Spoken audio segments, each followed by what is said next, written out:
Do you want to know how you can log into your Netspend HEB account or your HEB account? If yes, then this video is for you.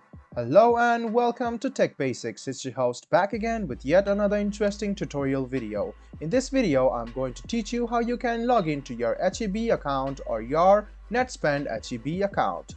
Go ahead and open your Chrome or Edge browser on your PC and go to the Google search bar.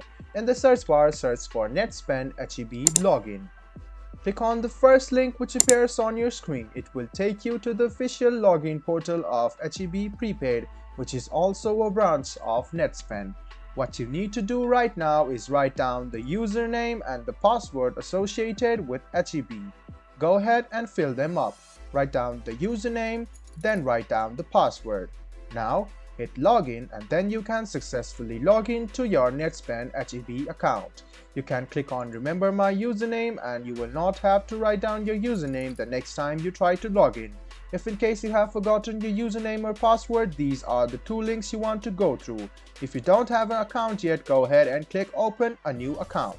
This way you can create yourself a HEB or Netspend HEB account. I hope this video about how you can log into your Netspend HEB account was helpful for you. If you still have any kind of confusion, please do mention us on the comment section down below. Like the video, subscribe to the channel and do hit the bell button for more. Hope to see you in the next video as well. Until then, goodbye, take care and make sure you enjoy.